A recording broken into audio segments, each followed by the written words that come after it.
Çok pahalı. Neden pahalı? Gittiğimiz yer 3-5 kilometre en fazla 40 lira. 1 litre mazot zaten 50 lira. 15 kilometreye de 5 litre mazot yakıyorlar mı? Yok. Çok pahalı. İstanbul'da 2 saat yol gidiyorsun. Marmara'ya biniyorsun. En son gittiğimde 60 liraydı. Tam 1,5 saat. Kocaeli Gebze'den İstanbul Kadıköy'e. 60 lira. Hangisi daha hesaplı? 20'yi geçmeyecek. En fazla 25. Öğrenci 10 lira. Sivil 25 lira. Geçinecek, ölecek. Ya da otobüsün dolmuşun arkasından koşacak. Yapacak bir şey yok. Yetkili yok. Herkes bir düzen kurmuş gidiyor. 50 diyor, 40 diyor. Aynı. Belediyedeki meclis üyelerine soracağınız bunu. Niye bu kadar yüksek? Niye indirimli değil? Veya belediye otobüsleri indirimli mazot alıyorsa dolmuşlara da versinler. Doğru mu? O zaman ne olur? 40'a değil 20'ye götür. Öğrenciyim abi. Abi zaten fiyat fazlaydı.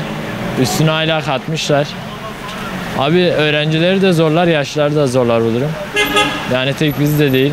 Böyle biraz daha fiyatı arttırırlarsa da zaten dolmuşa da binmezler, yürümeye başlarlar. Abi valla öğrencilere destek yok zaten.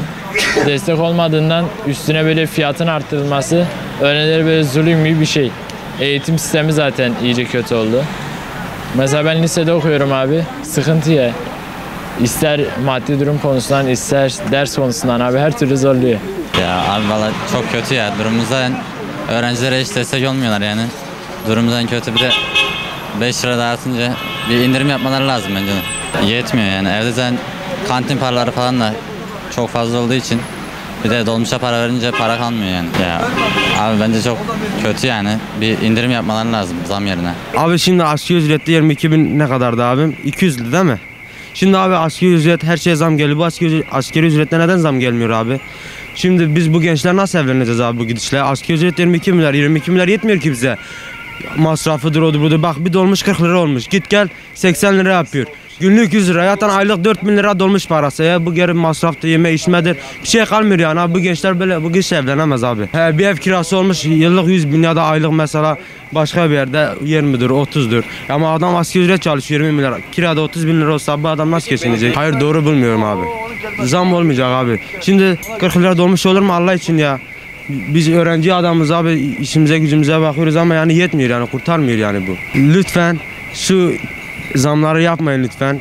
Eğer zam yapıyorsanız asgari ücrette de zam yapın. Asgari ücrette 40.000, 50.000 yapın ki bu millet geçinsin. Yoksa millet geçinemiyor abi. Ne zaman geçecek bu karar? 1 Kasım'da. O 40 lira mı olacak? 40 lira çok pahalı. Adana gibi yerde kısa mesafesi olduğu yer 40 lira çok büyük bir para. Bizim buradaki insanlarımız zaten hep göçeme yani. Yani oradan gelmiş. O bir memleketi terk edilmiş, buraya gelmişler çalışmak için. Millet ekmek peşinde. Şimdi bir de 40 lira veriyor. Düşün. Bir aile 4 kişi olduktan sonra 40, 80, 160 lira para yapıyor. Bunu aya çarp kaç lira yapıyor? Dünya kadar para yapıyor. Yetkili geri durdurmaları lazım. Yani Adana mazot olmuş da zaten o bir ara 46 liraydı. Zaten zam yaptılar. 30 liraydı, 35 lira yaptılar. Bugünler yani ne zam geldi ki ne? Zam 2 lira zam gelmiş. 2 lira zam gelince yani 10 lira birden mi 5 lira birden mi zam yapıyorlar? Yazıklar olsun. Ben bunu söylüyorum. Vallahi eyvallah.